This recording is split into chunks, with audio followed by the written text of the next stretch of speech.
こんにちは。りょうずノート大好きな人おうちで介護、りょうさんです。皆さんは防災袋の用意や備蓄をなさっていますか？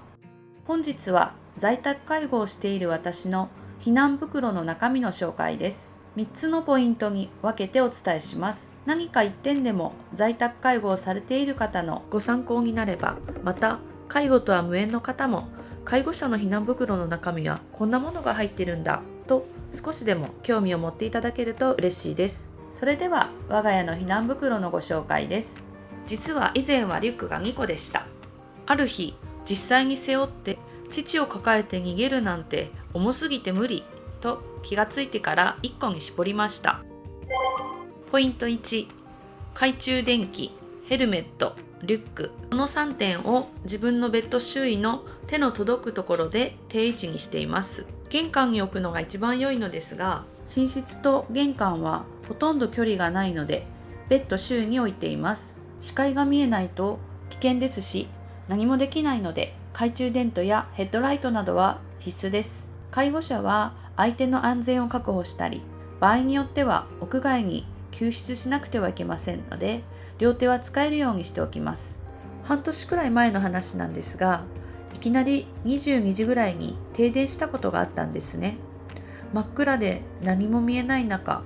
この懐中電灯のおかげですぐに身動きが取れました。ヘッドライトは装着に少し時間がかかるので、まずは懐中電灯を手にして装着する時間ができた時にすぐに取り付けれるようにリュックの外側につなげてあります。本当に使うかなとか、あまりコストかけたくないなって方は100均でも販売されていますので、ご参考までに。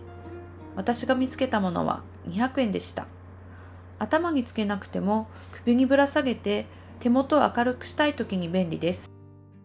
震災の時に仮設トイレはあっても電気がなかったので、真っ暗な中トイレを利用した経験があります。とっても怖かったです。暗闇や緊急時すぐに使うものは探さなくて良いように、リュックのポケットやファスナーを開けてすぐ取り出せる上の方に入れておきます。こちらが私のリュックの中身です。ヘッドライトは両手が使えるように、笛、防犯ブザーは居場所を知らせるため、軍手は手の傷予防と作業用、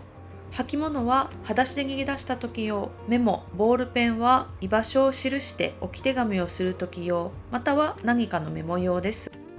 小銭は公衆電話や自動販売機で水分を買う時のためです。メガネはとっさに飛び出す可能性があるので入れておくと安心です。次にメインのリュックの中身です。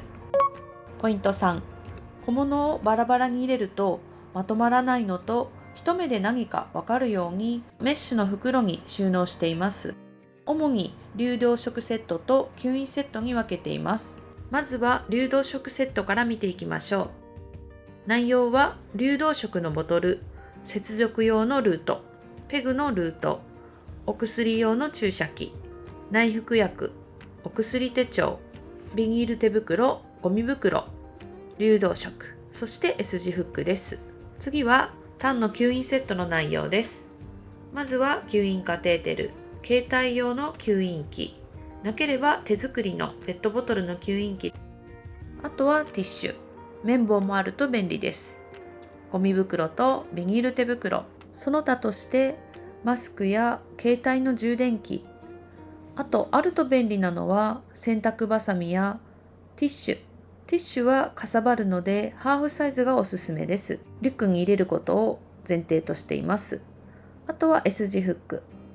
S 字フックがあれば壁や窓枠など点滴や流動食のボトルがどこかには引っ掛けられると思います。今は何か新しいものが開発されているかな。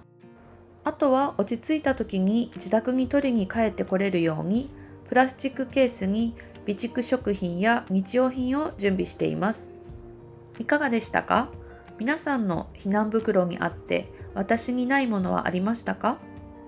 天災時に職場や外出先にいてすぐに帰宅できないとき、コロナ関連で帰宅できないとき、万が一私の健康上に何かあったとき、そんなことも少し頭に入れて備えています。そして誰が見てもわかるように心がけています。あれもこれもあるといいなと思うけど、まずは人命が第一です。介護をしている人にとっては自分の命はもちろん、介護している方の命も背負っている場合が多いため、いざという時にパニックにならないように、日頃から備えやイメージトレーニングは大事だなと思っています。リュックを背負って逃げることをイメージして、身動き取りやすい重さや大きさに収めるように心がけると良いかなと思います。単身の方と介護をする人がいる方とでは、持ち物や優先順位が変わってくるかと思いますが、これあると便利だよ、これ大事ですよというものがあれば、コメント欄で教えていただけると助かります。それではまた。